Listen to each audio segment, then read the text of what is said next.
Hey, before we get going, I want to point out this shirt. It was designed by a real person and not a prompt. And it comes from Into the AM, fine purveyors of graphic tees and elevated menswear with whom I have a partnership. So when you shop at Into the AM using the link in the description, or if you use code Grouchy when you check out, you'll not only save 10% off your order, you'll help support this channel, and you'll also support a company that's still using real artists. And I think that's pretty important. Now let's get into it.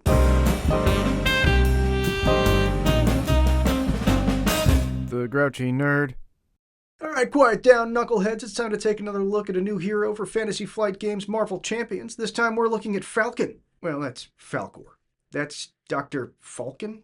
Okay, that's Edie Falco. What do you do? Stop. Even from a young age growing up in Harlem, Sam Wilson always had an affinity for birds. While vacationing in Rio de Janeiro, he saw a trained falcon, thought it was pretty cool, and found and bought one of his own, naming him Redwing. He just bought him? That's boring. Sometime later, Sam and Redwing were in the Caribbean, and they were captured by the Exiles with, and I'm not kidding here, Steve Rogers, body swapped with the Red Skull, who had healed his face, and then sometime later body swapped with Steve Rogers. So he had his regular face, not his skull face. And then they swapped bodies. Steve convinced Sam to help him fight the Exiles, but first take the time to make a fancy suit and a code name. Steve suggested the Falcon. They escaped and Steve trained Sam in hand-to-hand combat for like a day, then they went to attack and overpower the Exiles. But the Red Skull saw the whole thing in his cosmic cube. He got big mad, turned back into himself, and teleported the heroes to his castle in Berchtesgaden. And exposure to energy from the Cosmic Cube strengthened Sam and Redwing's bond to the point of an actual telepathic mental bond. Since then, he became regular partners with Captain America, was introduced to Nick Fury and S.H.I.E.L.D., then Tony Stark and the Avengers. He took up the mantle of Captain America when Steve was framed for murder. It lasted one issue. He fought the Viper, a marketing genius who managed to incapacitate first Sam, then Steve. He went to Wakanda and picked up a jetpack and some wings. He was the first hero to join Captain America's side in the superhero Civil War, which ultimately led to Steve's assassination. Sam worked with the new Captain America, Bucky Barnes, until Steve got better from the assassination? All right. Steve took back over, but then had to quit when he lost his super soldier serum, and Sam was officially named as the new Captain America. He was also a werewolf for a while, which I was honestly gonna skip over, but he's a werewolf when he goes up against the Viper again, and the first time he meets the new Falcon, Joaquin Torres, as a werewolf. He meets him during his werewolf era. And he was once transported to the 1940s and fought alongside Steve yet again. He even helped convince Steve that he was a true hero. So they both inspired the other to become the hero that they became. That's kind of cool. He lived a whole life and died of old age, but not before seeing Steve recovered from the ice and the formation of the Avengers. But then he just sort of came back to the present, just in his regular body. No mention of if he could play the piccolo now. On his hero side is Falcon. He does 2s down the line in his stats. He gets 10 health and a hand size of 5. His traits are Aerial and Avenger, and during the player phase, play with the top card of the encounter deck face up. And he gets Eagle-Eyed. As a response, after you play an Aerial card, discard the top card of the encounter deck. Okay, so solid stats at 2s each, and he gets to see what will more than likely be the boost card for the next villain activation, which is a huge, huge bit of knowledge to know. You can know if you can handle taking a hit, or if you need to defend, or if you need to get an ally in play.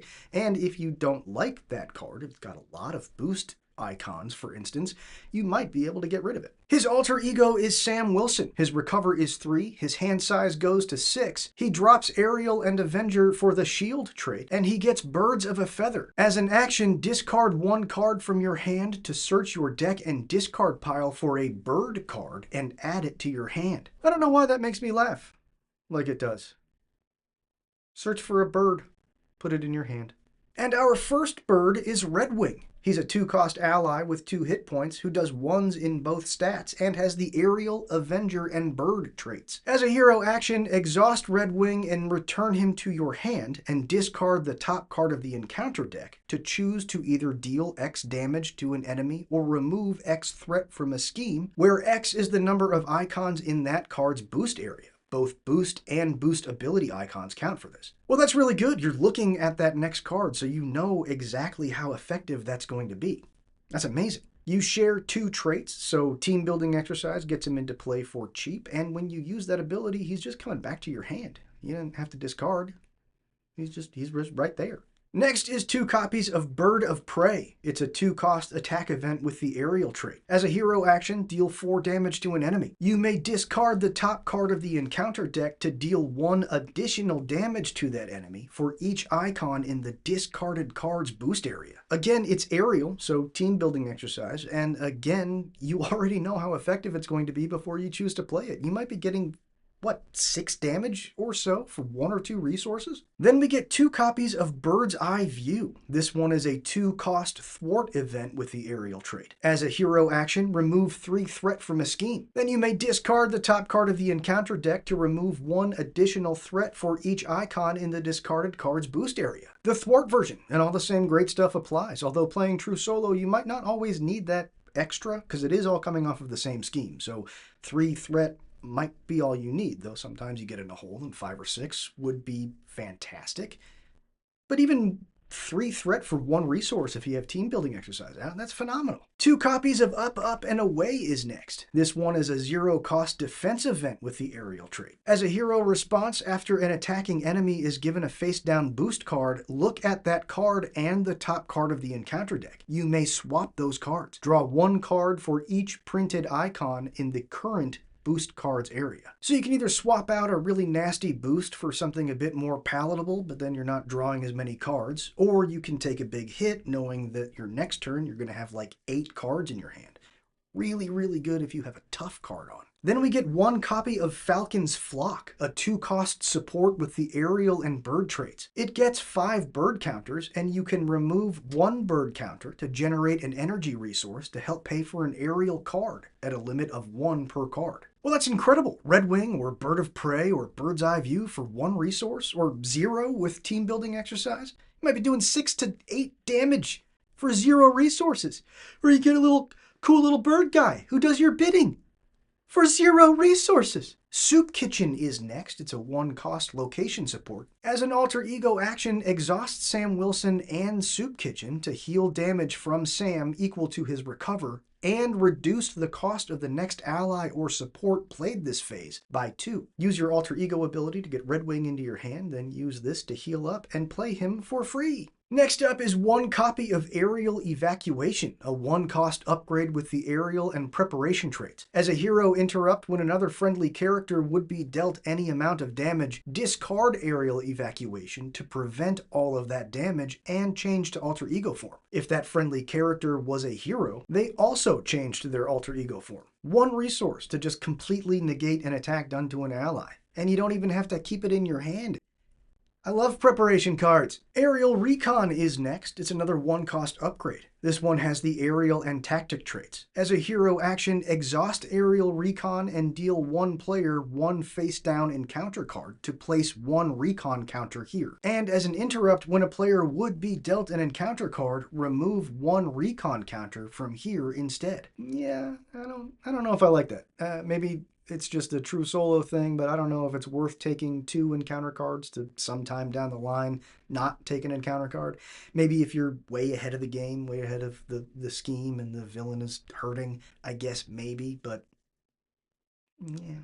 Then we get 1 copy of Battlefield Awareness. It's a 2-cost upgrade with the Aerial and skill traits. As a hero interrupt, when Falcon uses a basic power, exhaust Battlefield Awareness and discard the top card of the encounter deck to give Falcon +1 to that basic power for this use, for each icon in the discarded card's boost area. Well, hello, Sam's best card. That's amazing. You can use it to make a massive hit. You could clear out an entire scheme. You could defend for 5 to 7?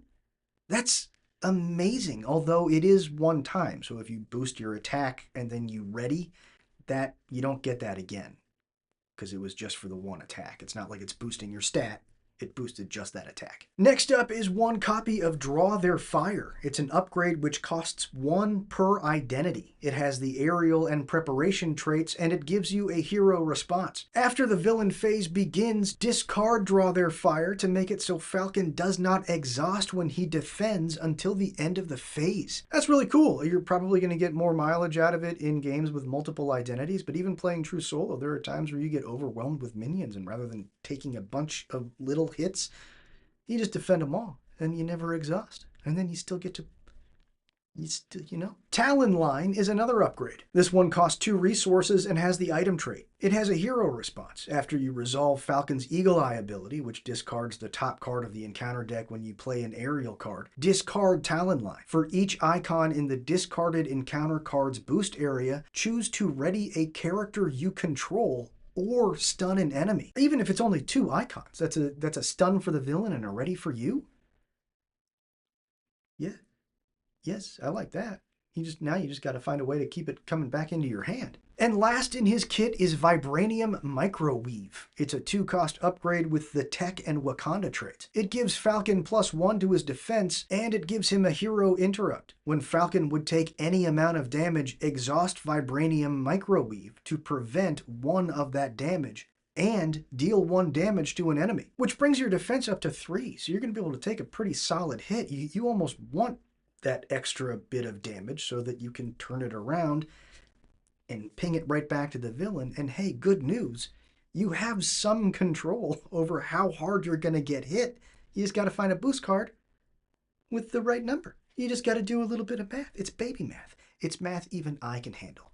You'll be fine. The bad stuff! Sam's obligation is Harlem's Protector. It gets 3 emergency counters on it, and it has Victory 0. As an alter ego action, spend 1 resource of any type to remove 1 emergency counter. Until you do, you'll be dealing with its hazard icon, giving you an additional encounter card. So you can either get rid of this in one fell swoop, just pay the 3 resources, or you can try to ride that extra encounter card for a while and spread it out, although I would recommend probably just paying the 3 resources.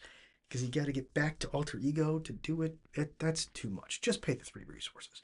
At least it has Victory 0, so it's not coming back. Viper is Falcon's nemesis minion. He has 5 health, the Serpent Society trait, and the stupid Quick Strike keyword. He does 2s in both stats, and as a forced response, after he activates, discard the top 5 cards of the encounter deck. This card does a great job of illustrating the downside of Falcon's kit. You're going to be going through a lot of encounter cards, like a lot, and you're just going to be speeding your way through to those acceleration icons, and then there's Viper just throwing more fuel on that fire. Serpent Solutions is Viper's side scheme. It comes into play with 6 threat on it, and it has a forced response. After a Serpent Society minion is discarded from the top of the encounter deck, deal that minion to the first player as a face-down encounter card. Well, it doesn't give you extra threat, it doesn't give you an extra encounter card, it's just going to occasionally give you minions, and you will know when the minion is getting discarded to then come into play.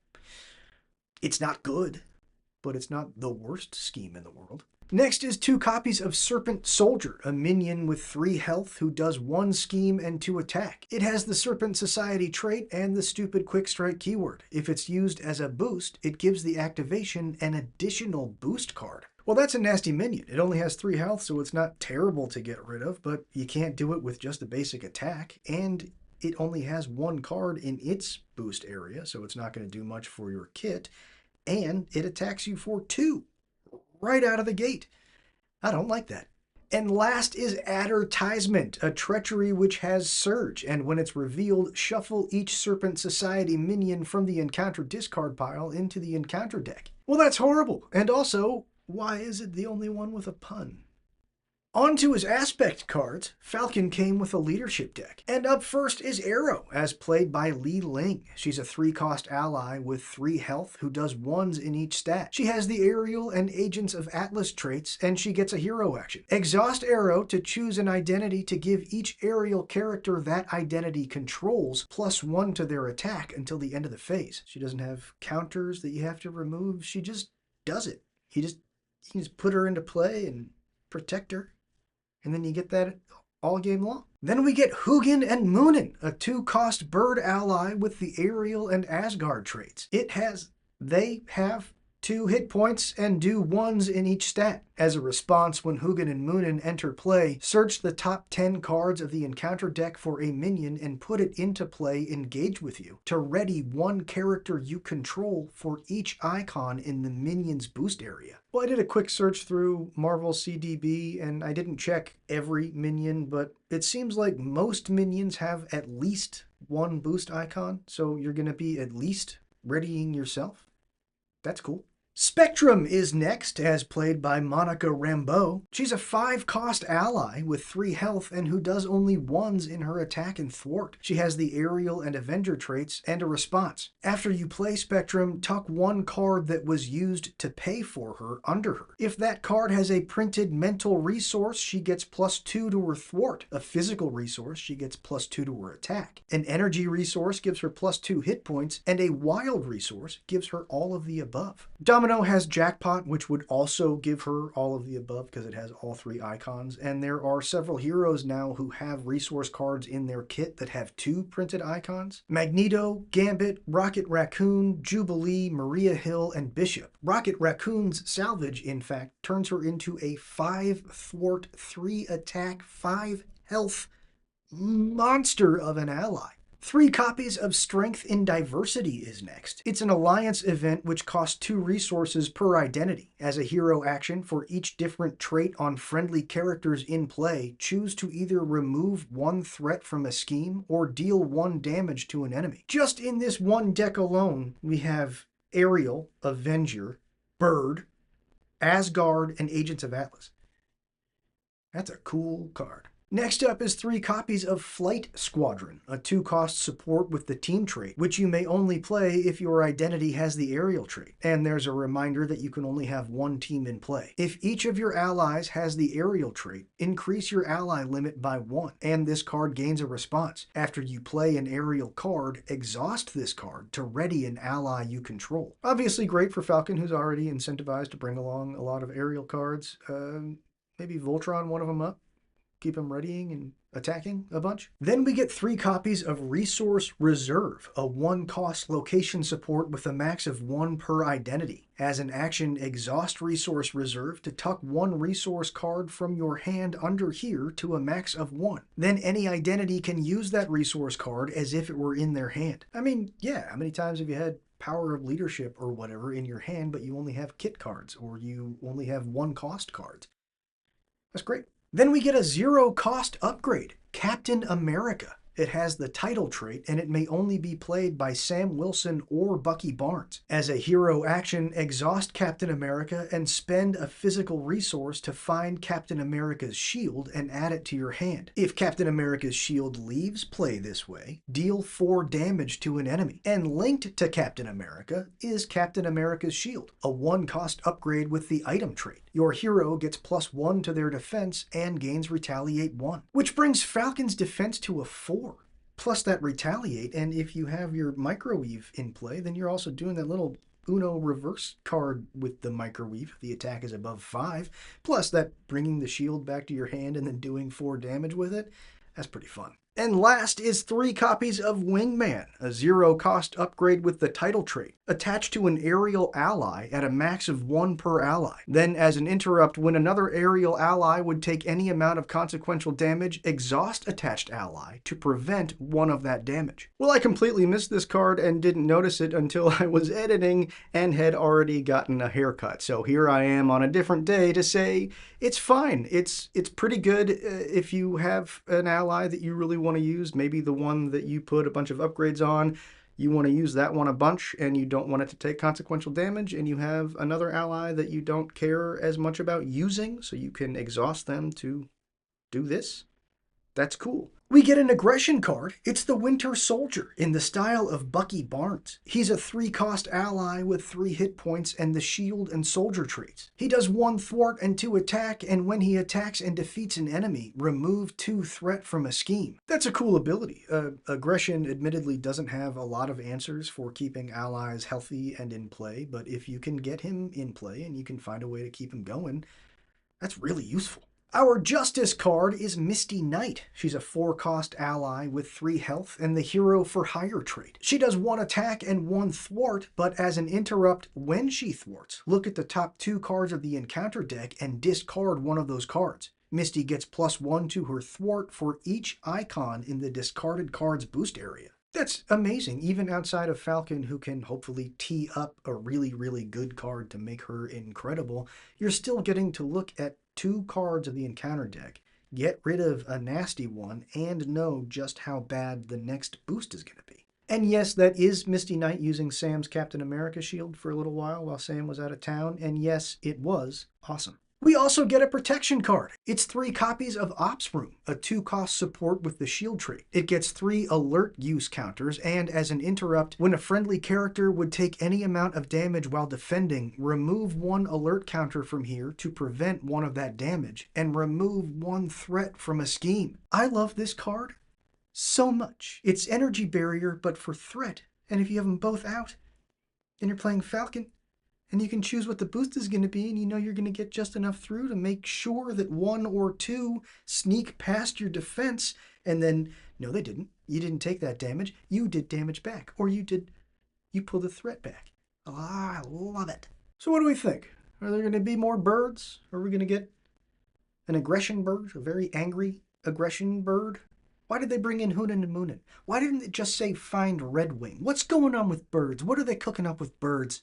I thought Falcon was a lot of fun. I am, however, immeasurably upset that being Captain America as Falcon is locked to leadership.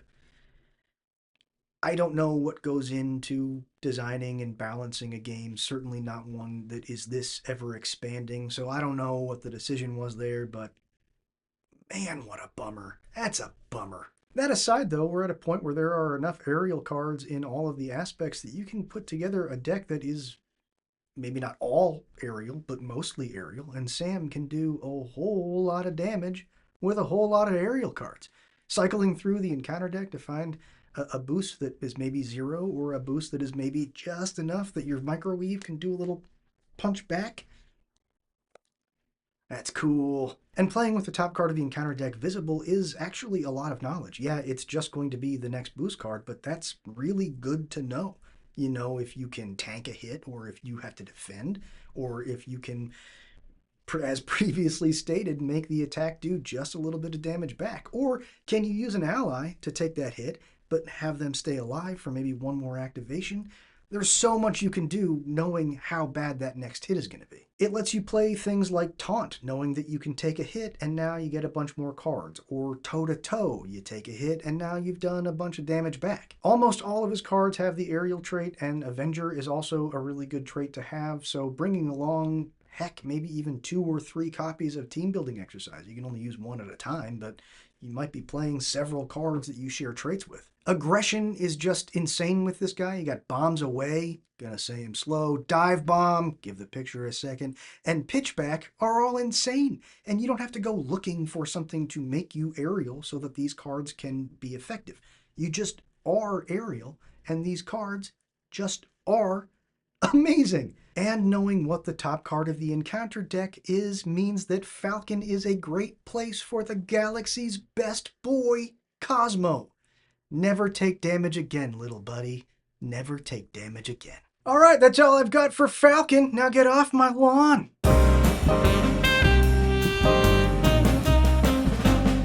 The Grouchy Nerd.